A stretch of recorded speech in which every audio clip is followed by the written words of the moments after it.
আসসালামু আলাইকুম বন্ধুরা, কেমন আছেন আপনারা? আশা করি সবাই ভালো আছেন। আলহামদুলিল্লাহ, আমিও ভালো আছি। আবারও একটি নতুন ভিডিও নিয়ে আপনাদের সঙ্গে চলে এসেছি। মিজানুর রহমান আজারি ওয়াজ। আপনারা যারা যারা মিজানুর রহমান আজারি ওয়াজ শুনতে ভালোবাসেন তারা পুরো ভিডিওটা দেখে থাকবেন। আশা করি ভালো লাগবে। ভিডিওটি যদি ভালো লাগে একটি লাইক, কমেন্ট ও শেয়ার করবেন বন্ধুরা।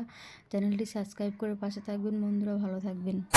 সুনানে তিরমিজি আর মুস্তাদরাকে হাকিম, মুসনাদে আহমদ ইবনে হাম্বলের হাদিস। আল্লাহ যখন পৃথিবী বানালেন, এই পৃথিবীটা ঘোরার পাশাপাশি কাঁপাকাঁপি শুরু করে দিল।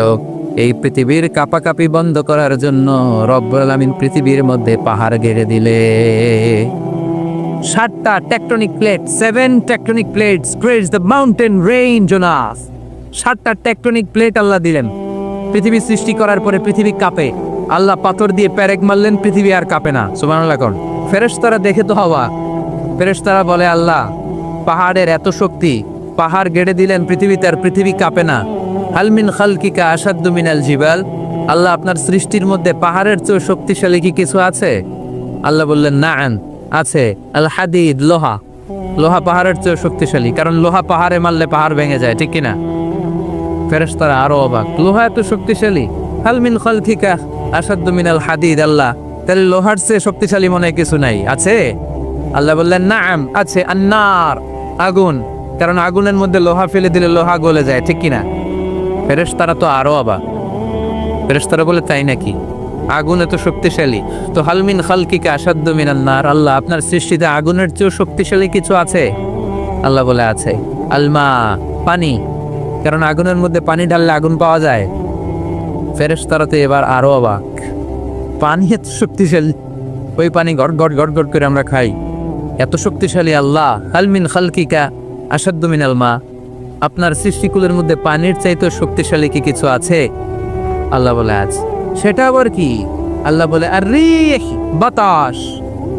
বাতাস যখন সাগরের পানির মধ্যে উচ্ছ্বাস মারে তখন এটা জলোচ্ছ্বাস হয়ে যায়, ঠিক কিনা? বাতাসের ধাক্কায় পানি জলোচ্ছ্বাস হয়ে এক জায়গা থেকে আরেক জায়গায় যায়। আল্লাহ বললেন, পানির চাইতেও শক্তিশালী সৃষ্টি আমার আছে, ওইটার নাম বাতাস। ফেরেশতারা অবাক হয়ে আবার জিজ্ঞেস করে, আল্লাহ আপনার সৃষ্টিকুলের মধ্যে বাতাসের চাইতেও শক্তিশালী কিছু আছে কিনা বলেন। আল্লাহ বললেন, আছে। বাতাসের চাইতেও শক্তিশালী হলো আমার আশরাফুল মাখলুকাত মানুষ। ওই মানুষ, যে মানুষ গোপনে দান করে। আল্লাহ কাসিরুন মা ইনদাল্লাহ বাইনাকা আনতা ওয়া বাইনাল্লাহ। আল্লাহ কা সাদাকাতুন তাখফা লা ইয়ালামুহা ইল্লাল্লাহ। আল্লাহ কাসিরুন ইনদাল্লাহ বাইনাকা আনতা ওয়া বাইনাল্লাহ। আল্লাকা সাদাকাতুন তাখফা লা ইয়ালামুহা ইল্লাল্লাহ। পড়তে হবে আল্লাহু আকবার। গোপন দান যিনি করে তিনি সবচাইতে শক্তিশালী, ঠিক কিনা? এজন্য মাতুয়াইলের ভাইয়েরা, গোপন দান করতে রাজি আছেন নাকি? অমুক ভাই বিশিষ্ট সমাজসেবক 2 লক্ষ টাকা, বলেন মারহাবা, এইভাবে দান করবেন? মারহাবা করলেও আসি, না করলেও আসি, ঠিক কিনা? মারহাবা যদি বলে দেন, সমস্যা নেই। মারহাবা না বললেও দিবেন। তাহলে খুশি কে? বেশি খুশি হয় যখন লুকায় লুকায় দেন, নাম না জানায় দেন। ওই দান আল্লাহ এমন ভাবে কবুল করে, ওই দানের কারণে 7 শ্রেণীর ব্যক্তিকে আল্লাহ আরশের নিচে ছায়া দিবে। যেদিন কোনো ছায়া পাওয়া যাবে না, ওই দিন ওই ব্যক্তিকে আল্লাহ টেনে আরশের ছায়ার নিচে বসিয়ে দিবে। তাহলে কোরআন পাহাড়ের কথা যা বলেছে, বিজ্ঞানে ওই কথা আছে না নাই? এরপর কোরআন বলেছে, আলম তারা আন্নাল্লাহ ইউসজি সাহাবান সুম্মা ইউআল্লিফু বাইনাহু সুম্মা ইয়াজআলুহু রুকামান ফাতারাল ওয়াদকা ইয়াখরুজু মিন খিলালিহি। আল্লাহ সাগরের পানিগুলোরে তারায় তারায় মেঘ বানায়, আকাশে নেয়, বৃষ্টি নাজিল করে। এটাকে বলে সায়েন্স, এটার নাম দিয়েছে ওয়াটার সাইকেল বা হাইড্রোলজিক্যাল সাইকেল। এটাই আল্লাহ কোরআনে এইভাবে বলেছে, আলম তারা আন্নাল্লাহ ইউসজি সাহাবা। তোমরা কি দেখো না সূর্যের তাপে বাষ্প হয়ে, গ্যাস হয়ে পানিগুলো উপরে ওঠে? যারা বিমান দিয়ে ফ্লাই করেন তারা বিমানের জানলার পাশে সিট পেলে দেখেন নাই কিভাবে মেঘমালাগুলো বিমানের সাথে খেলা করে? এগুলো তৈরি করছে কে? তার মানে কোরআন যা বললো বিজ্ঞান তাই বলে। সানশাইন, সূর্যের প্রখর তাপে পানিগুলো বাষ্প হয়ে উপরে যায়, ঘনীভূত হয়, কন্ডেনসেশন। কনডেন্সড হয়, ঘনীভূত হয়, মেঘমালা হয়, ওই মেঘ থেকে ঝিরি ঝিরি ঝিরি ঝিরি বৃষ্টি নাজিল করে কে? আমাদের ফসল খেতে গরু যদি খাইতে আস, আমরা তারাই না? আল্লাহ কয়, তুই তোর ফসল ক্ষেত বাঁচানোর জন্য গরু তারাস, আমি তো আকাশে মেঘ তারাই। তোর এখান থেকে যে ফসল আসে, এখানে ফসল উৎপাদনের জন্য পরিশ্রম তুই একা করস নাই, আমারও পরিশ্রম আছে। তুই দুনিয়ার জমিনে ছাগল তাড়িয়ে দিস, মেঘ তাড়িয়ে দিস, আমি আল্লাহর আদেশে আদেশে আকাশের মেঘগুলো আমি তাড়িয়ে তোর ক্ষেতের উপরে, ফসল ক্ষেতের উপরে নিয়ে বৃষ্টি নাজিল করে আমি সবুজ শ্যামল ফসল ক্ষেত দিয়েছি। তার মানে সায়েন্স যা বলেছে আর বিজ্ঞান যা বলেছে মিল আছে না নাই? আকাশে মেঘমালা দেখলে বিষ্ণু ঈসা ইসলাম ভয় পেয়ে যেতেন, দোয়া পড়তেন, আল্লাহুম্মা সাইয়্যিবান নাফিআ, আল্লাহ উপকারী বৃষ্টি দেন। বৃষ্টি দেখলে, মেঘ দেখলে আল্লাহ রাসূল পেরেশান, একবার ঘরের ভিতরে আরেকবার বাইরে, একবার ভিতরে আরেকবার বাইরে। আম্মা জান বলতেন, ইয়া রাসূলুল্লাহ, আকাশে মেঘ দেখলে আপনি পেরেশান হন কেন? আল্লাহ রাসূল কেঁদে কেঁদে বলতেন, আয়েশা, আমি জানি না এই বৃষ্টি আর তুফান থেকে মদিনায় সজীব শ্যামল ঘাস লতা পাতা জন্মাবে, নাকি এর মধ্য থেকে বজ্রপাত এসে আমাদের পাপের কারণে আল্লাহ মদিনাটারে জ্বালিয়ে দিবেই, আমি জানি না। আমরাও যে আকাশে মেঘমালা দেখি, আমরা কি জানি এটা কি রহমতের মেঘ না আযাবের মেঘ? জানি আমরা। তারপরও বৃষ্টি আসলে আমাদের গান আছে না নাই?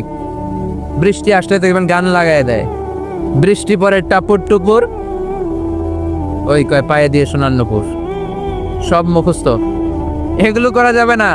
বৃষ্টি দেখলে দোয়া পড়তে হবে, আল্লাহুম্মা সাইয়্যিবান নাফিআ, আল্লাহুম্মা আসকিনা গাইসান মুগীসান মারিআন মারিআন নাফিআন গায়রা দার আজিলান গায়রা আজিল। আল্লাহ, এই মেঘমালা থেকে এমন বৃষ্টি দাও যে বৃষ্টি আমাদের জন্য কল্যাণকর, যে বৃষ্টিতে ঘাস লতা পাতা জন্মায়, যে বৃষ্টিতে আমাদের গবাদি পশুর জন্য রিজিক থাকে। কল্যাণকর বৃষ্টি দাও আল্লাহ, ক্ষতিকর বৃষ্টি দিও না, তাড়াতাড়ি দাও, দেরি করো না। চিল্লায় পড়ে না আমিন? তাহলে কানগুলো খরগোশের কানের মতো খাড়া করে শোনেন। আল্লাহর হাবিব বললেন, মুস্তাদরাকে হাকিমের হাদিস, সিনতান লা তুরাদ্দান, দুই দোয়া আল্লাহ কখনো ফিরিয়ে দেন না। কয় দোয়া? এক হচ্ছে ইনদান নিদা, আজানের পরে যে দোয়াটা করা হয়, আজান আর একামতের মাঝখানে দোয়া, আজানের সময় দোয়া, এই দোয়া আল্লাহ ফিরিয়ে দেয়, একটা গেল। দুই নাম্বার হচ্ছে তাহতাল মাতর, বৃষ্টির নিচে দাঁড়িয়ে দোয়া করলে ওই দোয়া কবুল করে কে? আর আমরা বৃষ্টির নিচে দাঁড়িয়ে আঁকা বাঁকা মেঠো পথে কোন রূপসী হেঁটে যায়, আছে না নাই?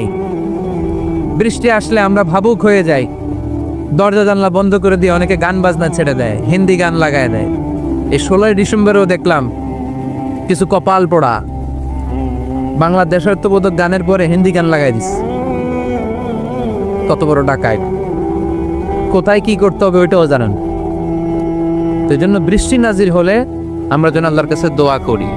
বৃষ্টির সময়ে দোয়া করলে ওই দোয়াটা কবুল করে কে? তাহলে ফিজিক্সের এই পোর্শনে আমরা লোহা নিয়ে কথা বললাম, বায়োলজিক্যাল অ্যাসপেক্ট অফ মাউন্টেইনস, পাহাড় নিয়ে কথা বললাম পানি নিয়ে। এবার আমরা জুলজি নিয়ে কিছু কথা বলে মুনাজাতের দিকে যাব ইনশাআল্লাহ। প্রাণীবিদ্যা, জুলজি মানে কি? প্রাণীর কথা তো আর কোরআনে নাই। প্রাণীর নামে আল্লাহ কোরআনে একটা সূরা দিয়ে দিয়েছে, সূরাতুল আনআম। আবার 5টা প্রাণীর নামে আলাদা আলাদা সূরা আছে না নাই? সূরাতুল বাকারা, বাকারা মানে সূরাতুল ফিল, ফিল মানে সূরাতুন নামল, নামল মানে পিঁপড়া, সূরাতুন নাহাল, নাহাল মানে মৌমাছি, সূরাতুল আনকাবুত, আনকাবুত মানে মাকড়সা। 5টা প্রাণীর নামে কোরআনে সূরা দিছে কে? আবার আল্লাহ বললেন, ওয়া ইন্না লাকুম ফিল আনআমি লাইবরাতান নুসকিকুম মিম্মা ফি বুতুনিহি মিন বাইনি ফারসিন ওয়া দামিন লাবানান খালিসান সাইগান লিশ-শারিবিন।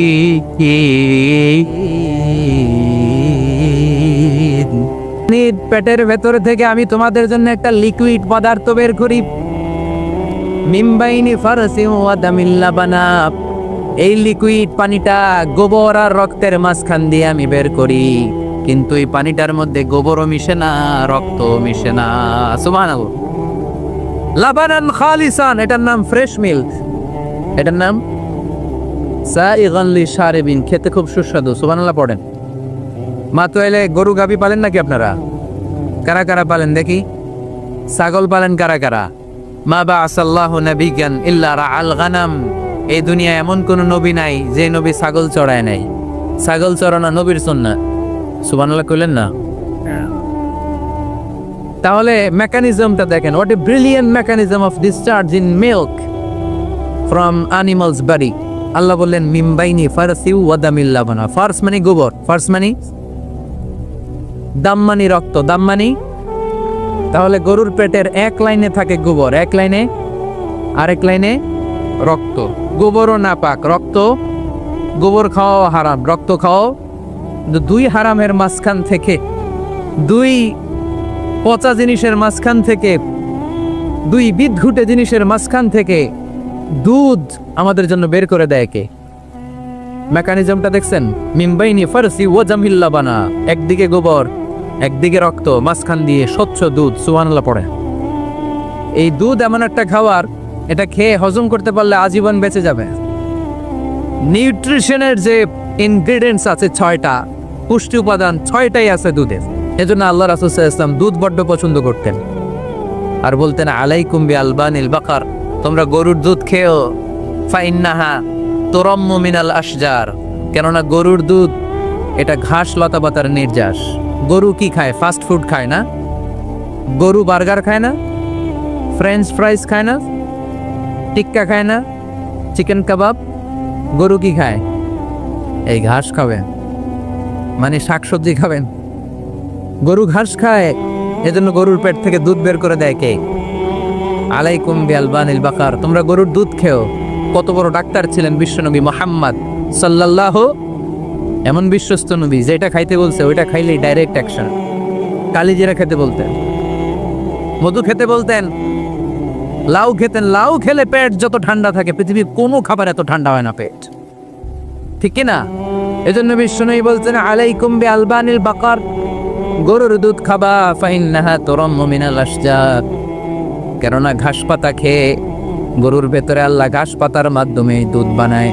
আবার বিশ্বনবী বললেন মেরাজের রাতে জিব্রাইল 3টা মগ এনে আমার হাতে দিয়েছিল। এক মগের মধ্যে ছিল পানি, আরেক মগের মধ্যে ছিল মদ, আরেকটা মগের মধ্যে ছিল দুধ। 3টা দিয়ে আমার টেস্টিং শুরু করে দিছে, টেস্টিং করতেছে। বিশ্বনবী ধরেন তো কোনটা ধরবেন? বিশ্বনবী দুধেরটা ধরলেন। কোন? সুবহানাল্লাহ। সাইয়েদনা জিব্রাইল বললেন আফাস্তাল ফিতরা, নবী আপনি যেমন ধরছেন তেমন, আপনি যেমন, আপনার স্বভাব যেমন, নিয়েছেনও তেমন।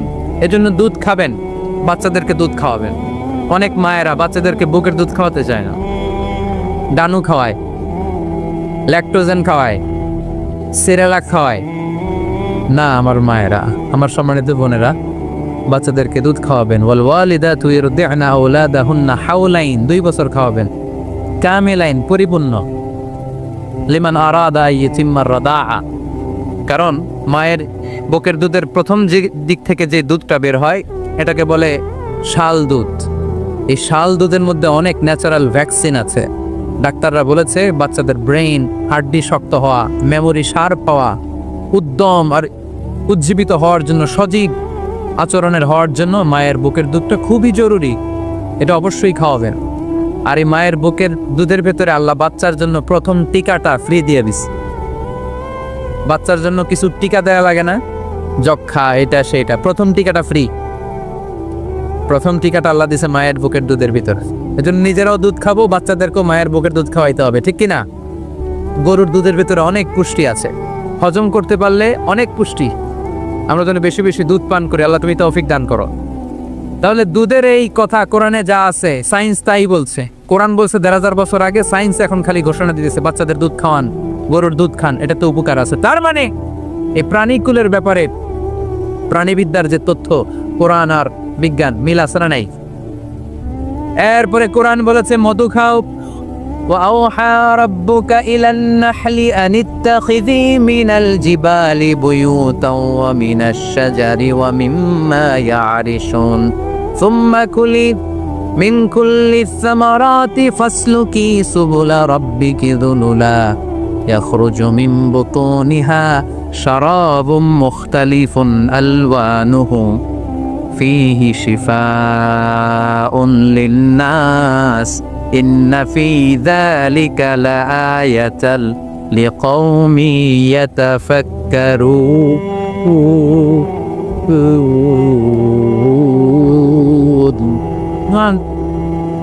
لقوم يتفكرون চিন্তাশীলদের জন্য এই মধুর মধ্যে আল্লাহ চিন্তা রেখে দিয়েছেন। আওহা রাব্বুকা ইলান নাহাল, আল্লাহ মধুরে মেসেজ পাঠাইছে। আমরা মোবাইলে কি পাঠাই? এই মেসেজ আমার মোবাইলে আসে, আমার বন্ধু আমারে পাঠাইলে আরেক জায়গায় যায়, শুধু আমিই জানবো। মৌমাছির আল্লাহ যেটা পাঠাইছে এটা মৌমাছি বুঝতে পেরেছে। আনিত্তাখিদি, আল্লাহ অর্ডার করার সময় নারী মৌমাছিকে বলেছে, এটা মুয়ান্নাসের সিগা। আপনারা যারা আরবি জানেন, আলেম ওলামা ইকরাম যারা এসেছেন তারা জানেন ইত্তাখিজ এটা মুযাক্কার, পুরুষের জন্য। ইত্তাখিদি মুয়ান্নাস, নারীদের জন্য। আল্লাহ মৌমাছিকে যখন বলেছেন মৌচাকের বাসা বাঁধো, তখন আল্লাহ পুরুষ মৌমাছিরে বলে নাই, বলছে নারী মৌমাছিকে। কোন মৌমাছিকে? কার্ল ভন ফ্রেশ নামে একজন অস্ট্রিয়ান বিজ্ঞানী, এই সায়েন্টিস্ট গবেষণা করে দেখেছে মৌচাকের বাসার মধ্যে পুরো মৌমাছির সব কার্যক্রমের প্রধান যে থাকে এটা পুরুষ মৌমাছি না, এটা নারী মৌমাছি। সুবহানাল্লাহ, এত আসতে। অস্ট্রিয়ান এই সায়েন্টিস্ট একটা বই লিখেছে, দ্য ডান্সিং বিজ, কিভাবে ফাসলুকি সুবুলা রব্বিকি জুলুলা। এইখানে মৌচাক আর মধু আনতে যায় 5 মাইল দূরে, এরপরে আবার এই রাস্তাটা চিনে মৌমাছি যা আসে ওরে রাস্তা চিনায় দেয় কে? আল্লাহ সিক্রেট মেসেজ দিয়ে বললেন ইত্তাখিদি, ঘর বানাও। আওহা রাব্বুকা ইলান নাহলি আন ইত্তাখিদি বাইতা, উপরে ঘর বানাও, মিনাল জিবালি বুয়ুতা, পাহাড়ে বানাও, গাছের মগ ডালে বানাও, যাতে পোলাপানরা ঢিল মারতে না পারে। কাছাকাছি নিচু জায়গায় মৌচাকের বাসা হইলে পোলাপানরা কি করে? মধ্যে খাওয়ার জন্য ঢিল মারে না?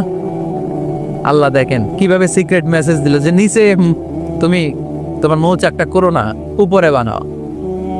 আর আমার দেখা পথ অনুযায়ী তুমি মধু নিয়ে আসো, এটাকে বলে ফ্লাওয়ার নেক্টার, পুষ্পরস। মধু এত ভালো কেন? এর কারণ মৌমাছি যখন পুষ্পরস বা ফ্লাওয়ার নেক্টার সে নিয়ে আসে, সে ফলের রস আনে, সে ফুলের রস আনে, সে বনাজি গাছ থেকে আনে, ঔষধি গাছ থেকে আনে, হার্বাল ট্রি থেকে আনে। এজন্য মধুর চেয়ে ঔষধি গুণ সম্পন্ন কোন ন্যাচারাল লিকুইড পানীয় পৃথিবীতে আবিষ্কার হয় না। চিল্লা এখন সুবহানাল্লাহ। ফাসলুকি সুবুলা রব্বিকি যুলুলা, এগোতে থাকো। তারপরে মধুগুলোকে নিয়ে বাসার মধ্যে রাখো। এই আয়াত থেকে প্রমাণ হয় পুষ্পরস সংগ্রহ করে মধু এটাকে খেয়ে ফেলে, এমন না মুখ দিয়ে এনে মৌচাকে রেখে দেয়, না, এটা খেয়ে ফেলে। খেয়ে পেটের ভেতরে একটা চেম্বার আছে, আলাদা একটা চেম্বার, ওইখানে এনজাইম দিয়ে এটাকে সমৃদ্ধ করে। তারপর একটা টিউব আছে এটার পেছনে, টিউব দিয়ে মৌচাকের ভেতরে মধুকে পৌঁছে দেয় আমাদের জন্য। কোন সুবহানাল্লাহ। এই অস্ট্রিয়ান সায়েন্টিস্ট উনি গবেষণা কইরা অপারেশন করে মৌমাছি কেটে দেখতে পেল মৌমাছির পেটের ভিতরে একটা পাকস্থলী না আমাদের মতো, ওর পেটের ভিতরে আল্লাহ 2টা পাকস্থলী দিয়েছে। একটা তার নিজের খাবারের পাকস্থলী, আর একটা আমাদের জন্য যে মধু এনে এটাকে এনজাইম লিকুইড দিয়ে সমৃদ্ধ করবে, ওইটার জন্য আরেকটা পাকস্থলী। চিল্লায় পড়তে হবে আল্লাহু আকবার। এজন্য মধু খেতে রাজি আছেন তো? বিষ্ণু ঈসা ইসলাম ফ্রেশ মধু খেতেন, দুর্গন্ধযুক্ত মধু বিশ্বনবী সাল্লাল্লাহু আলাইহি সাল্লাম কখনো খেতেন না। আর বিষ্ণু ঈসা ইসলাম বলতেন আলাইকুম বিশিফাইন, তোমরা 2টা শিফা নাও। কোরআনে এই মেসেজটা খেয়াল রাখবে, কোরআনে কালামুল্লাহ মাজিদে 2টা বিষয়ের ক্ষেত্রে আল্লাহ শিফা শব্দ যোগ করেছেন। এক হচ্ছে স্বয়ং কোরআনের ক্ষেত্রে আল্লাহ বলেছেন এটাতে আছে শিফা, আর মধুর ক্ষেত্রে বলেছেন মধুতে দিয়েছি আমি শিফা। এজন্য বেশি বেশি মধু খাওয়ার দরকার আছে না নাই? কত ধরনের মধু যে পৃথিবীতে পাওয়া যায়, ব্ল্যাক হানি, হোয়াইট হানি, ক্রিমড হানি, অর্গানিক হানি, এগুলো খুঁজে খুঁজে খাবেন। আজকে মধু খাইছেন কে কে? দেখি হাত তোলেন। মাশাআল্লাহ, আমিও খেয়ে আসছি আপনাদের সাথে। প্রতিদিন মধু খাইতে হবে শীতকালে। আজকে শীত পড়ছে না অনেক? মধু খেয়ে যদি আপনি কাজ শুরু করে দেন, শীত বাবাজি আপনার কাছে আসতে পারবে। বিষ্ণু ঈসা ইসলাম মধু খেতে আমাদেরকে উৎসাহিত করেছেন। তার মানে এমন বিশ্বস্ত নবী আমার, যেটা খেতে বলেছেন এটা খেলে আমাদেরকে সুস্বাস্থ্য দান করবে কে? প্রাণীবিদ্যায় আমরা কোরআন থেকে যে তথ্য পেয়েছি, এই তথ্যের সাথে বিজ্ঞানের তথ্যের মিল আছে না নাই? কোনো অমিল আছে? কিন্তু বিজ্ঞান যদি কোনো অমিল খুঁজে পাওয়া যায়, বিজ্ঞানী বাবাজিদের কি করতে হবে? কি করতে হবে?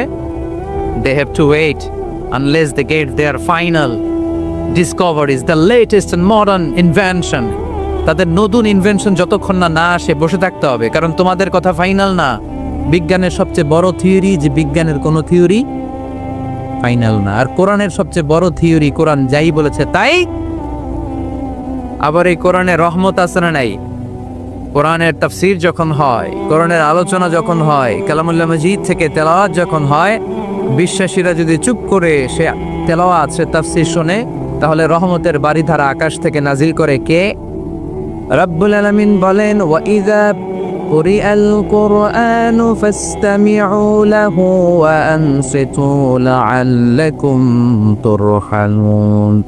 যখন তোমাদের সামনে কোরআনের তেলাওয়াত করা হয়, কোরআন থেকে বর্ণনা দেওয়া হয়, কোরআনের তাফসীর করা হয়, কান দুটো খরগোশের কানের মতে খাড়া করে মনোযোগ দিয়ে ওই আলোচনা শোনো আর একেবারে চুপচাপ থাকো, তাহলে তোমাদের উপর রহমত নাজিল করবে কে? তাহলে কোরআন আমাদের জন্য সুসংবাদ আমরা পেলাম। আবার কোরআন আমাদের জন্য রহমত, mercy, blessings and the bounties from our Lord, এটাও পেলাম। এরপরে আল্লাহ বললেন হুদা, কোরআন আমাদেরকে হেদায়েত দেয়। কি দেয়? কোরআনে সব কিছু আছে। কোরআনে ইতিহাসের কথা আছে, তাই বলে কি এটা ইতিহাসের বই? কোরআনে সমাজ বিজ্ঞানের কথা আছে, তাই বলে এটা সমাজ বিজ্ঞানের বই? কোরআনে নবীদের অনেক মজার মজার গল্প আছে, তাই বলে এটা কি গল্পের বই? কোরআনে বিজ্ঞানেরও কথা আছে, তাই বলে কি এটা বিজ্ঞানের বই? না, এটা হেদায়েতের বই। এটা গাইড দেয় যারা মুত্তাকি তাদেরকে। কোরআনের শুরুতেই আল্লাহ তাআলা এই বিষয়টা আমাদের কাছে ক্রিস্টাল ক্লিয়ার করেছেন, স্পষ্ট করে বলেছেন, যালিকাল কিতাব লা রাইবা ফি হুদাল লিল মুত্তাকিন। This is the book, the most authentic and original and reliable book ever in the world. There is no doubt in it and a guidance to those who are muttaqin. এটা এমন বই যে বইয়ে কোনো ভুল নাই। এই বইয়ে কোনো ভুল আছে? আওয়াজ করে বলেন, কোরআনে কোনো ভুল আছে? কোনো সন্দেহ আছে? সংশয় আছে? হেদায়েতের কিতাব করে মুত্তাকিদের জন্য এটাকে পাঠালো কে? এজন্য রব্বুল আলামিন বলেন, যালিকাল কিতাবু লা রাইবা ফীহি হুদাল লিল মুত্তাকিন। This is the book, there is no doubt in it. এটা এমন বই যেটাতে সন্দেহ নাই। এটা মুত্তাকিনদের জন্য পথপ্রদর্শনকারী। তাহলে এই কথাটা, এই মেসেজটা আজকে আমাদেরকে মুখস্থ করে নিয়ে যেতে হবে যে কোরআন হেদায়েতের কিতাব। এটা কিসের কিতাব? পথ দেখায়, সত্যের পথ, কল্যাণের পথ, জান্নাতের পথ। ইয়াহদি লিল্লাতি হিয়া আকওয়াম, যে পথটা খুব সুদৃঢ়, খুব মজবুত। কোরআনের এই পথে ডানে বায়ে কোনো মোড় নাই, কোনো ইউটার্ন নাই, কোনো চৌমুহনী নাই, স্ট্রেট ফরওয়ার্ড। এই রাস্তায় যদি দুনিয়ায় আমরা চলতে শুরু করি, এই রাস্তা শেষ হয়ে যাবে জান্নাতুল ফেরদাউসের ভেতরে। আওয়াজ করে পড়ি সুবহানাল্লাহ। এজন্য এই কোরআন থেকে আমাদেরকে হেদায়েত নিতে হবে, এই কোরআন থেকে আমাদেরকে গাইডেন্স নিতে হবে। আমাদের জীবনের চলার পথে যেখানেই আমরা সমস্যায় পড়ব, এই কোরআন থেকে আমাদের গাইডেন্স, হেদায়াত, পথ প্রদর্শন যেটা আল্লাহ তাআলা আমাদের জন্য দিয়েছে, সেটা আমাদেরকে গ্রহণ করতে হবে। কারণ এই কিতাব এমন কিতাব যেটা মানুষকে অন্ধকারচ্ছন্ন একটা পথ থেকে আলোর পথ দেখায়, ঠিক কিনা? বামপন্থীদেরকে ডানপন্থী বানায়, ঠিক কিনা? রব্বুল আলামিন বলেন, আলিফ লাম রা, কিতাবুন আনজালনাহু ইলাইকা লিতুখরিজান নাসা মিনাল যুলুমাতি ইলান নূর। Muhammad, I've revealed this book in order to lead the mankind out of darkness into the light. অন্ধকারাচ্ছন্ন মানুষগুলোকে অন্ধকার থেকে বের করে টেনে এনে আলোর পথে উঠিয়ে দেওয়ার জন্য এই কোরআনকে পাঠিয়েছে কে? তাহলে আমরা বুঝলাম এটা বিজ্ঞানের কিতাব নয়, যদিও বিজ্ঞান নিয়ে কোরআন কথা বলেছে। এটা ইতিহাসের বই নয়, যদিও অনেক ইতিহাস কোরআনে আছে। এটা গল্পের বই নয়, যদিও নবীদের গল্প পাওয়া যায় এই কিতাবে। এটা হেদায়েতের কিতাব। কিসের কিতাব? আরো জোরে বলতে হবে, কিসের কিতাব? আল্লাহ বলেছেন, মা ফাররাতনা ফিল কিতাবি মিন শাই। এই কিতাবে তোমাদের প্রয়োজনীয়, জরুরি এমন কোনো কিছু আমি বাকি রেখে দেই নাই। ওয়ানাজ্জালনা আলাইকাল কিতাবা তিবয়ানান লিকুল্লি শাই। মানব প্রয়োজনীয় সব কিছু এই কিতাবের মধ্যে দিয়ে দিয়েছে কে? রান্নাঘর থেকে বঙ্গভবন কিভাবে চালাতে হয় আছে না নাই? ঘরে বসে বসে কাঁথা সেলাই থেকে শুরু করে মহাকাশের সূক্ষ্ম কাজ কেমন করে পরিচালনা করতে হয় আছে না নাই? রাজনৈতিক অঙ্গনকে কেমন করে সেটেল করতে হয়, লিড দিতে হয়, সেটাও আল্লাহর কোরআনে আছে না নাই? কিভাবে বিয়ে শাদী করতে হবে আছে না নাই? সমাজে কি করে শান্তি প্রতিষ্ঠা করতে হয় আছে না নাই? তিবিয়ানান লিকুল্লি শাই, সব জিনিসের সুস্পষ্ট ব্যাখ্যা, যা বলার আল্লাহ সব বলে দিয়েছে। কোরআন কি শুরু করেছে আল্লাহ বিসমিল্লাহির রহমানির রহিম দিয়ে, মানে বা দিয়ে। কি দিয়ে? কথা বলেন, কি দিয়ে? বা দিয়ে। আর শেষ করেছে সূরা নাস দিয়ে, মিনাল জিন্নাতি ওয়ান নাস। সিন বা আর সিন মিলালে কি হয়? এবার বাসে চড়ে গুলিস্তান। বাসে চড়ে কই যাব? গুলিস্তান। ওই বাস? ওই বাস নাকি? না, ওই বাস না। এই বাস মানে যথেষ্ট, এনাফ। যা বলা হয়েছে 30 পারা এনাফ। হেদায়েতের জন্য নতুন কিছু লাগবে না। ব্ল্যাক হোলের সামনে আসে, বাচ্চার মুখে হাওয়াই মিঠাই দিলে যেমনি হাওয়াই মিঠাই মুহূর্তেই নাই, ওই তারাও মুহূর্তেই নাই। সুবহানাল্লাহ। মাতুয়াইলে হাওয়াই মিঠাই পাওয়া যায়? পাওয়া যায়? কই পাওয়া যায়? হ্যাঁ, আগে যখন আমরা ছোট ছিলাম আমরা এগুলো খাইতাম তো। কটকটি, কটকটি আছে এখন? ঘরের ওই যে পুরান জোতা টোতা, প্লাস্টিকের বোতল, এগুলো দিয়ে আমরা কটকটি খাইতাম। আর খাইতাম এই হাওয়াই মিঠাই, খুব মজা লাগতো। এগুলো এরকম গোল করে সাজায় রাখতো, জিব্বায় লাগাইলেই নাই। খাইছেন আপনারা? এই ব্ল্যাক হোল হচ্ছে এমন যে ব্ল্যাক হোলের রেঞ্জের মধ্যে কোনো তারা ঘুরতে ঘুরতে ঘুরতে যদি চলে আসে, হাওয়াই মিঠাই মুখে লাগাইলে যেমনি নাই, ওই তারাও নাই। তার মানে কোরআন বলেছে মাওয়াকিআন নুজুম, সায়েন্স বলেছে ব্ল্যাক হোল। দুটার মধ্যে মিল আছে না নাই? তাহলে কসমোলজি নিয়ে কথা এখানেই শেষ করি। সৃষ্টিতত্ত্বে আমরা যা পেলাম, বিস্ফোরণে সৃষ্টি হয়েছে। কোরআন বলেছে ফাতাকনাহুমা, সায়েন্স বলেছে বিগ ব্যাং থিওরি। কোরআন বলেছে মোসেউন, যেটা অ্যাক্সেলারেট হচ্ছে, সায়েন্স এটার নাম দিয়েছে সুপারনোভা কসমোলজি প্রজেক্ট। কোরআন নাম দিয়েছে মাওয়াকিআন নুজুম, সায়েন্স বলেছে ব্ল্যাক হোল। প্রতিটা জায়গায় কোরআনের সাথে সায়েন্সের মিল আছে না নাই? এবার আমরা শুনবো এমব্রয়োলজি নিয়ে, ভ্রূণতত্ত্ব। কি তত্ত্ব? ভ্রূণতত্ত্ব। আমরা আমাদের মায়ের পেটের ভেতরে এখন যত বড় আছি তত বড়ই ছিলাম, তাই না? একেবারে ছোট ছোট্ট ছোট্ট ছোট্ট। বাবার শুক্রাণু, মায়ের ডিম্বাণু, দুইটা মিলিয়ে মায়ের পেটের ভেতরে আমার অস্তিত্ব দান করলেন কে? কিছুই ছিলাম না আমি। সায়েন্স 1977-এ হাম অ্যান্ড লিয়েন হুক নামে দুইজন সায়েন্টিস্ট অনুবীক্ষণ যন্ত্র দিয়ে ওরা খুঁজে পেয়েছে যে শুক্রাণুর ভেতরে, স্পার্মের ভেতরে প্রাণের অস্তিত্ব আছে। কিন্তু 1500 বছর আগে এর ভেতরে যে প্রাণ আছে সেটার ঘোষণা কোরআনে দিয়ে দিয়েছে কে? না। ওভাম অ্যান্ড স্পার্ম দুইটা মিলে হয় জাইগোট। তারপর জাইগোট থেকে হয় এমব্রয়ো, ভ্রূণ। আমি, আপনি, আমরা সবাই ছিলাম ছোট্ট একটা ভ্রূণ, ব্যাঙ্গাচির মতো। বর্ষাকালে মাতুয়াইলে খালে বিলে ব্যাঙ্গের পোনা পাওয়া যায় না? দেখতে মাছের বাচ্চার মতো, তাই না? ছোট বাচ্চারা মনে করে মাছের পোনা, বাড়িতে ধইরা নিয়ে আস, মারাকে মা পোনা লয়ে আইছি, মায় দেখা দেখনি আসলে নাই। আসলে কি এটা মাছ? এটা কি ব্যাঙ্গের পোনা?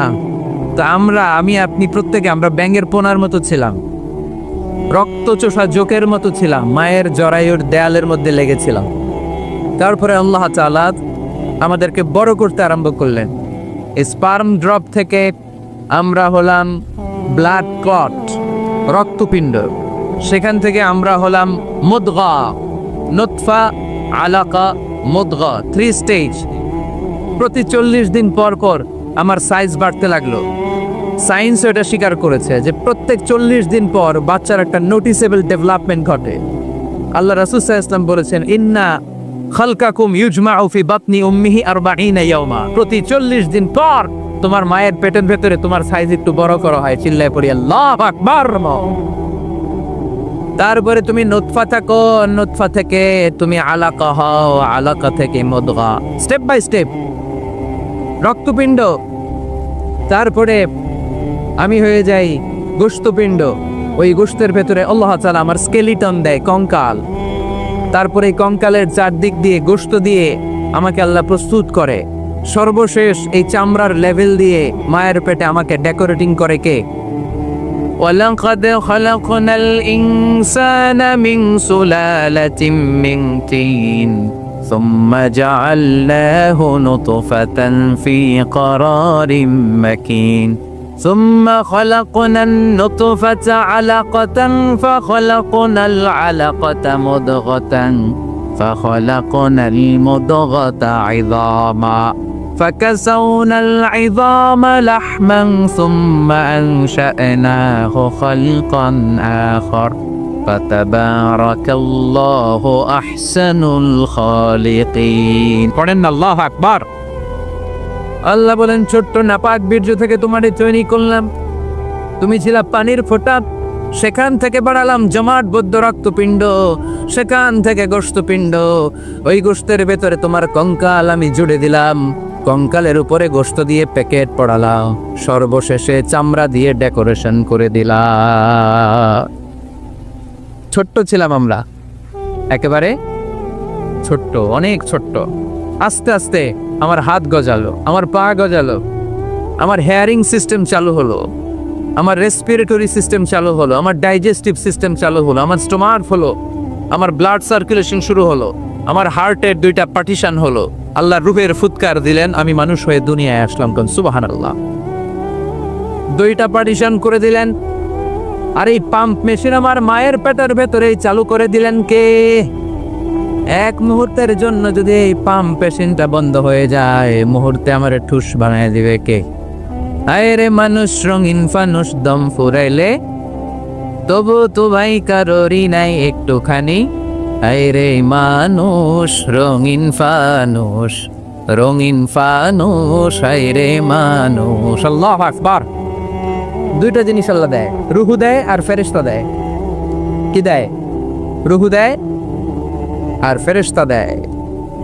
মানুষ যখন মরে যায় দুইটাই চলে যায়, রুহুটাও চলে যায়, ফেরেশতাও চলে যায়, ঠিক কিনা? আমাদের কাঁধে ফেরেশতা আছে না নাই? দুই কান্দে ছিল যে তোমারে দুইজনা পাহারা, তোমারে একলা থুইয়া পালাইছে তাহারা, তোমার আটকুঠুরি নয় দরজা বন্ধ এবার হলো রে, হলো মুখে আল্লাহ রসুল সবে বলো, ও মুখে আল্লাহ রসুল সবে বলো, দুয়ারে আইসাছে পালকি নায়রি গাও তো হলো রে, তোলো মুখে আল্লাহ রসুল সবে বলো, ঠিক কি না? রুহুর ফুৎকার যখন মায়ের পেটে দিলেন, হার্টবিট চালু হয়ে গেল, অলিন্দ নিলয়। বাংলায় কি বলে? ইংরেজিতে সিস্টলিক অ্যান্ড ডায়াস্টলিক। ধপ ধপ ধপ করে আমার এই হার্টের পার্টিশন থেকে ধপ ধপ করে আমি যে পৃথিবীতে এসেছি এটা জানান দিল কে? এই প্রক্রিয়ায় আল্লাহ আমারে বানালেন। এই যে এতগুলো মাস মায়ের পেটের ভেতরে ছিলাম, পৃথিবীর কেউ আমারে খাবার দিতে পারছে, চিকিৎসা করতে পারছে? যে কবিরাজ আমারে খাবার দিলেন, অক্সিজেন দিলেন, ওই কবিরাজের নাম কি? আল্লাহ। 7 মাস আল্লাহ বললেন ফি যুলুমাতিন সালাস, 3টা প্যাকেটের ভিতরে তুমি ছিলা। কোরআন বলে কয়টা প্যাকেট? জোরে বলেন, সবাই বলেন কয়টা? কোরআনের ভাষ্য মতে 3টা প্যাকেট। মডার্ন সায়েন্সও তাই বলেছে, 3টা প্যাকেট। প্রথম প্যাকেটের নাম প্লাসেন্টা, ইংরেজিতে বলে প্লাসেন্টা। এটা হচ্ছে ফুল। বাচ্চা বেরো আর কিছুক্ষণ পরে মায়ের জরায়ের ওখান থেকে একটা ফুল বেরিয়ে আসে, এইটার প্যাকেটে ছিলাম। প্যাকেট বানাইছিল কে? 2 নম্বর প্যাকেটের নাম ওম, মায়ের জরায়ুর প্যাকেটের ভিতরে ছিলাম। 3 নম্বর হচ্ছে আমার মায়ের পেট, আর বেলি, এই পেটের প্যাকেট। 3টা প্যাকেটের ভিতরে ফি করারিম মাকিন, গোপনতম প্রকোষ্ঠে আমাকে মায়ের পেটের ভেতর থেকে পৃথিবীতে বের করে দিল কে? কত ক্ষুদ্র ছিলাম, সেখানে আমি বিজয়ী হয়েছি, ঠিক কিনা? এই যে লাম, তারা প্রমাণ করেছে যে অণুবীক্ষণ যন্ত্র দিয়ে তারা দেখেছে 1 ফোঁটা বীর্যের ভেতরে 20 কোটি শুক্রাণু যদি না থাকে, তাহলে ওই ফোঁটা শুক্রাণু থেকে মায়ের গর্ভে কোনো সন্তান জন্ম লাভ করে না। মালিক তুমি জান্নাতে, তোমার পাশে আমায় একটি ঘর বানিয়ে দিও, একটি ঘর বানিয়ে দিও সে বিভীষিকাময় মহাদিনে, তোমার প্রতিবেশী করে নিও মালিক তুমি জান্নাতে, তোমার পাশে আমায় একটি ঘর বানিয়ে দিও, একটি ঘর বানিয়ে দিও। পড়েন আমিন, আর জোরে আমিন। তাহলে ঘুষের সাথে আমাদের কোনো সম্পর্ক, কিন্তু বাংলাদেশে ঘুষ আছে না নাই? ব্রাহ্মণবাড়িয়াতে মনে হয় নাই, কসবাতে নাই, আড়াইবাড়ির এই এলাকাতে নাই। আহা, সরকারি অফিসগুলোতে গেলে সরকারি অফিসাররাই শুধু ঘুষ খায় না, সরকারি অফিসের চেয়ার টেবিলগুলোও খায়। কথা কন। এই ঘুষ বন্ধের জন্য, দুর্নীতি বন্ধের জন্য গঠন করা হলো দুর্নীতি দমন কমিশন। ওইটার ভিতরে দুর্নীতি আছে না নাই? যাবেন কই? সর্ষে দিয়ে ভূত তাড়ায়, সর্ষের ভিতরে ঢুকছে ভূত। মানুষ পাগল হলে বাঁধে রশি দিয়ে, রশি পাগল হলে বাঁধবেন কি দিয়ে? কথা বলেন। এজন্য এই ঘুষের বিরুদ্ধে, দুর্নীতির বিরুদ্ধে আমাদেরকে জেহাদে নামতে হবে। যারাই কোরআনের, ইসলামের পক্ষে, মানবতার পক্ষে, এরা হলো মুজাহিদ।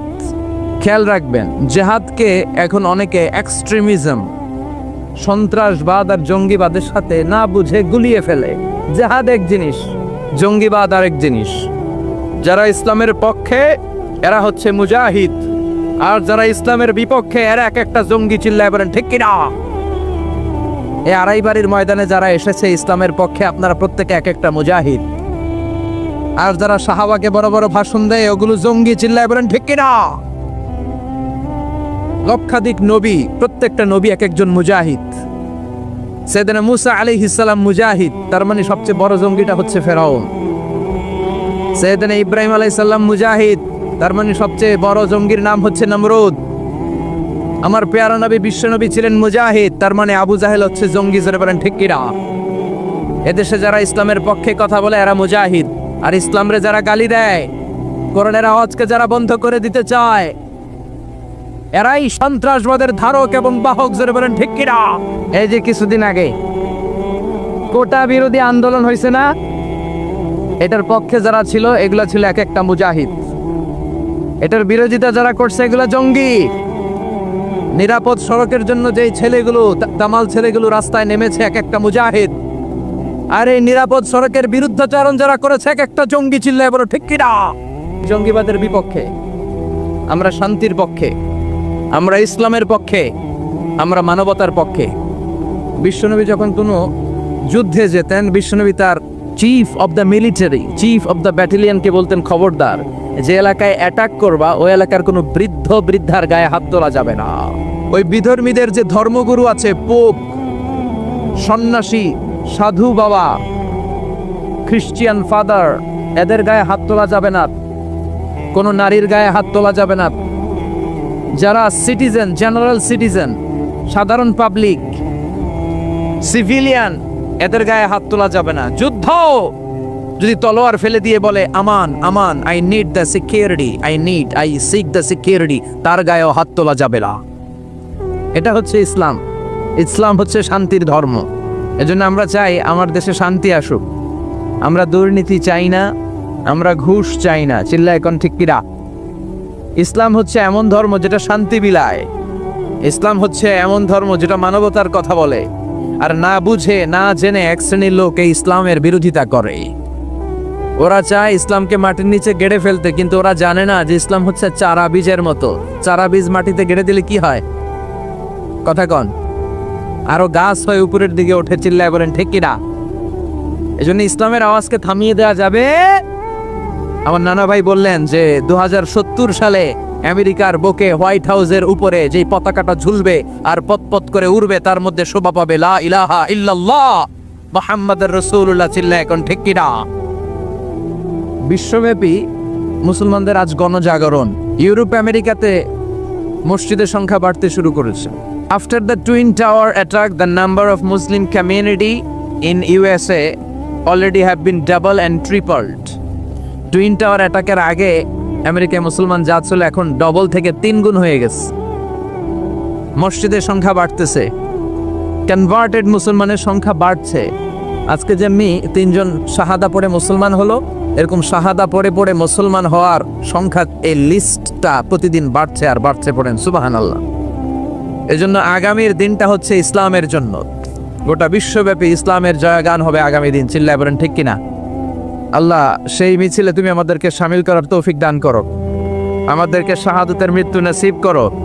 আমাকে শহীদ করে সেই মিছিলে শামিল করে নিও, যে মিছিলের নেতা মীর হামজা ওবায়ে খাব্বা আল্লাহর কাছে ছিল অতি প্রিয়। শামিল করে নিও আমাকে শহীদ করে সেই মিছিলে শামিল করে নিও। পড়েন আমিন। শাহাদাতের তামান্না যার অন্তরে থাকে না, সে মুমিন হতে পারে? সে হচ্ছে মুনাফিক। বিশ্বনবী বলেন, শাহাদাতের তামান্না, বাসনা, ইচ্ছা নিয়ে কেউ যদি বিছানায় শুয়ে ডায়রিয়াতেও মারা যায়, কিয়ামতের দিন শহীদদের তারে তারে দাঁড় করায় দিবে কে? আল্লাহ তুমি আমাদের শাহাদাতের মৃত্যু নসিব করো। আল্লাহুম্মা রযুকনা শাহাদাতান ফি সাবিলিক ওয়াল মাউতা ফি বালাদি রাসূলিক। চিল্লায় পড়েন আমিন। পীরে কামেল আবু সাঈদ আসগার আহমদ আল কাদিরি রহমতুল্লাহি আলাইহির 81তম মাহফিলে ইসালে সওয়াব, আড়াইবাড়ি দরবার শরীফ, কসবা, ব্রাহ্মণবাড়িয়া। আজকের এই মহতি প্রোগ্রামের সভাপতি অধ্যক্ষ মোহাম্মদ গোলাম সরোয়ার সাঈদী পীর সাহেব, আড়াইবাড়ি দরবার। মুহতারামি ওয়া মুকাররমি, আমার মাথার তাজ, আমার প্রিয় নানা ভাই, আল্লাহ তুমি ওনার হায়াত দারাজ করো। কোরআনের কথা, ইসলামের কথা যে দারাজ কণ্ঠে তিনি দরবার সহ গোটা বিশ্বে ছড়িয়ে দিচ্ছে, আল্লাহ তুমি উত্তর উত্তর সফলতা দাও, আরো বেশি বেশি তৌফিক দাও। আওয়াজ করে পড়ি আমিন। আসুন আমরা আল্লাহর নামের বরত্বের ঘোষণার জন্য 3টা তাকবীর পড়ি। তাকবীর পড়ে আমরা মহাবিশ্বের মহাবিশ্বয় মহাগ্রন্থ আল কোরআনুল কারীম থেকে কিছু কথা শুনি। অনেক রাত আপনারা বসে আছেন, এটাই প্রমাণ করে এখানে অনেকগুলো আল্লাহর ওলির মিলন মেলা বসেছে। আজকের এই মাহফিলটাকে, আমাদের বলা এবং শোনাকে আল্লাহ তুমি আমাদের নাজাতের ওয়াসিলা বানাও। আরো জোরে পড়ি আমিন। আসুন আমরা 3টা তাকবীর দেই, আল্লাহর নামের তাকবীর দিয়ে আমরা সরাসরি তাফসীরের দিকে যাব। ভাগাভাগি করে দেব, বিবাহিতরা আগে দিব, অবিবাহিতরা পরে দিব, তারপরে সবাই দিব ইনশাআল্লাহ। পড়ে বিবাহিত কারা কারা আসছেন দেখান তো আমারে। নাওয়ান নাওয়ান, মাশাআল্লাহ। এবার অবিবাহিতরা হাত তোলো। এই ফোলাপাইন কি দুষ্ট জানেন, আগে থেকেই প্ল্যান নিয়ে আসে যে চল আজকে অবিবাহিতরা আমরা তাকবীর দিয়ে জিতায় যাব। এই যুবকদের মধ্যে আছে প্রাণ ঢালা উচ্ছ্বাস, তোমাদের রক্ত গরম, এই গরম রক্তকে ইসলামের জন্য কাজে লাগাতে হবে। স্যামুয়েল হ্যান্টিংটন একটা বই লিখেছে, দ্য ক্লাসেস অফ সিভিলাইজেশন। পৃথিবীতে সবগুলো সভ্যতার দ্বন্দ্বের পরে সব সভ্যতার মৃত্যু ঘটবে, সবশেষে যেই সভ্যতা দাঁড়িয়ে থাকবে তার নাম হবে ইসলাম। তোমরা চাইলে বাতাসের গতিকে পাল্টে দিতে পারো, সাগরের স্রোতকে পাল্টে দিতে পারো। তোমাদের মধ্যে আছে প্রাণ ঢালা উচ্ছ্বাস, অনেক জীবনী শক্তি। এজন্য গোটা বিশ্বে যত বিপ্লবের নেতৃত্ব যারা দিয়েছে তারা ছিল যুবক, ঠিক কিনা? এই যুবকদেরকে আল্লাহ তুমি কবুল করো। প্রথমে যারা বিবাহিত আছেন তারা তাকবীর পড়েন। শুরুতে জাফরি সাহেব বললেন যে নারায়ে তাকবীর তো অনেক আগের স্লোগান, লিল্লাহি তাকবীর পড়ে। কারণ লিল্লাহি তাকবীর, এই লিল্লাহ শব্দটা কোরআনে আছে না নাই? লিল্লাহি মা ফিস সামাওয়াতি আমা ফিল আরদ, ইন্না সলাতি ওয়া নুসুকি ওয়া মাহইয়ায়া ওয়া মামাতি, তারপরে লিল্লাহি তাকবীর। তো প্রথমে বিবাহিতরা তাকবীর পড়বেন, এরপরে অবিবাহিতরা, এরপরে সবাই মিলে। শুরুতে বিবাহিতরা পড়েন। আজকে দেখব আমার নানা ভাইয়ের এই দরবার শরীফের ভেতরে বিবাহিতদের পারফরমেন্স কেমন হয়। প্রথমে পারফরমেন্স হবে বিবাহিতদের। বিবাহিতরা রেডি? আচ্ছা, প্রথমে আপনারা তাকবীর পড়েন, লিল্লাহি তাকবীর। এই কোরআনে কোনো ভুল আছে? সন্দেহ আছে? কোনো সংশয় আছে? এই কোরআন দিয়ে বাংলাদেশের সব বিধানগুলো চালু হোক, চাই কি চাই না? আমার এই কোরআনের আইন দিয়ে আমাদের ক্যান্টনমেন্টের সবগুলো ভবন চলুক, চাই কি চাই না? আমাদের গণভবন, বঙ্গভবন কোরআন দিয়ে চলুক, চাই কি চাই না? সংসদ ভবনের প্রতিটি আইন কোরআনের আলোকে পাশ হোক, চাই কি চাই না। আমরা চাই ইসলামকে বিজয়ী শক্তি হিসেবে দেখতে। আল্লাহ এই স্বপ্ন যেন এদেশে পূরণ হয়। আবারও পড়ি আমিন। আমি আমার খুতবার শুরুতে সূরাতুল ইখলাস তেলাওয়াত করেছি, শুনেছেন না আপনারা সবাই? এই সূরাটা আমাদের সবারই মুখস্থ, ঠিক কিনা? ভাবলাম অনেক রাত লম্বা চূড়া কথা না ধরে ছোটখাটো কোনো কথা ধরি, যেটার ভেতরে বরকত থাকবে বেশি, অল্প সময়ে সারা যাবে। খুঁজে পেলাম সূরাতুল ইখলাস, যেটা আমাদের মধ্যে খুব অভাব। এই ইখলাসের বড্ড অভাব, ঠিক কিনা? সব জায়গায় শো অফ খুব বেশি। মাহফিল করতে গেলেও লোকজনদের ডিমান্ড থাকে, হুজুর মাহফিল জমাইতে হবে। কি করতে হবে? মাহফিল আবার জমাই কেমনে? মাহফিলে তো আমরা কোরআন সুন্নাহ থেকে যা শিখেছি কিছু কথা আপনাদের সাথে শেয়ার করব, কিন্তু আমাদেরকে বলে দেয় হুজুর মাহফিলে কিন্তু জমাইতে হবে। আচ্ছা গেল জমানো। অনেক জায়গায় বলে হুজুর আপনার কিন্তু কাঁপাইতে হবে। কি করতে হবে? কাঁপাইতে হবে। আবার অনেক জায়গায় বলে হুজুর মাহফিল কিন্তু ধরে রাখতে হবে।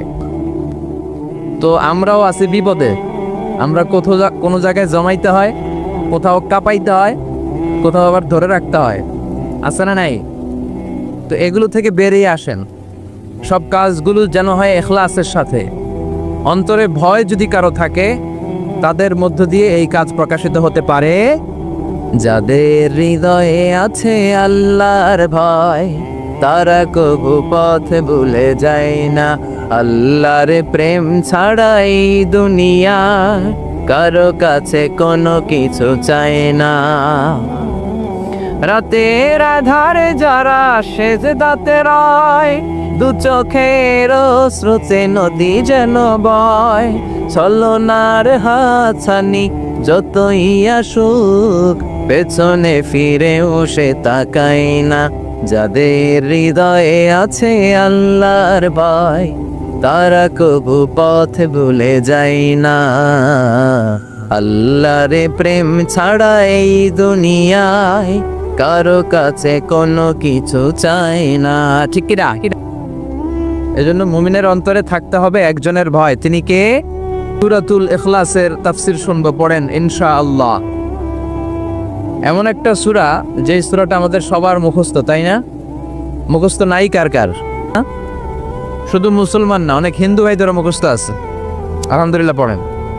মুসলমানদের সাথে থাকতে থাকতে অনেক হিন্দুরাও পড়ে, অনেক হিন্দুরাও কালিমা পড়ে, জানেন? অনেক হিন্দু ভাইরাও সূরাতুল ফাতিহা মুখস্থ বলতে পারে, জানেন? আলহামদুলিল্লাহ বলেন। আমাদের এই অনেক মাহফিলগুলোতে হিন্দু ভাইরা কিন্তু আসে এবং লুকিয়ে লুকিয়ে কোরআনের কথা শুনে। অনেক ভাইরা আসে, বিভিন্ন ধর্মের বর্ণের পেশার লোকেরা। একজন বলল হুজুর আপনার মাহফিল শোনার জন্য 60 জন পুলিশ আসছে আজকে, 60 জন। আল্লাহ ভাইদেরকে তুমি কবুল করো। প্রশাসনের যারা আছে আল্লাহ তাদেরকে তুমি কবুল করো। নিরাপত্তার জন্য যারা এসেছে, সিআইডি, এনএসআই, র্যাবের ভাইরা, পুলিশের ভাইরা, আল্লাহ তাদেরকে তুমি ইসলামের জন্য কবুল করো। আপনারা জানেন যে আমি যখন কথা বলি, I consider my lecture as a class. আমি আমার তাফসীর প্রোগ্রামগুলোকে ক্লাসের মতো নেই। ফলে আমি কিছু জিজ্ঞেস করি আর আমার শ্রোতারা আমাকে উত্তর করে। তো শেষ পর্যন্ত আমি আপনাদেরকে জিজ্ঞেস করলে উত্তর করা যাবে তো? শেষ পর্যন্ত জেগে থাকতে হবে, কিন্তু ঘুমানো যাবে না। যে সূরাটার তাফসীর নিয়ে বসেছি, সূরাটার নাম, আল্লাহ আমাদের ইখলাস বাড়িয়ে দাও। সূরাতুল ইখলাস ছোট্ট একটি সূরা। আমরা অনেক সময় অনেক ছোট জিনিসকে গুরুত্বহীন ভাবি, কিন্তু আসলে এটার অনেক গুরুত্ব আছে না নাই? আমরা অনেক সময় অনেক ছোটখাটো জিনিসকে মনে করি এটা কোনো ব্যাপার না, আসলে এটা ব্যাপার। এটা ম্যাটার করে। সূরাতুল ইখলাস ঠিক তেমন একটি সূরা। সবার মুখস্থ আছে তো, সব জায়গায় শোনা যায় তো, এজন্য অনেকে গুরুত্ব দেয় না। আজকে এই সূরার গুরুত্বের ব্যাপারে আমরা কিছু কথা শুনবো ইনশাআল্লাহ। পড়েন সূরাতুল ইখলাস। এই সূরাটি মাক্কি সূরা। কি সূরা? কথা বলেন। মাক্কি। কোরআনের সূরাগুলো দুই ভাগে বিভক্ত, একটা আরেকটা। সবাই বলেন, একটা আরেকটা। তো কিছু সূরা হচ্ছে মাক্কি, কিছু মাদানী। এই সূরাটা মাক্কি সূরা। এই সূরাতুল ইখলাসের আয়াত সংখ্যা হচ্ছে 4টি। সবাই বলেন কয়টি? 4টি মাত্র আয়াত। 15টি শব্দ আছে সূরার ভেতরে, 47টি অক্ষর আছে। যে সূরাটি আমাদের প্রত্যেকের কলিজার ভেতরে আছে না নাই?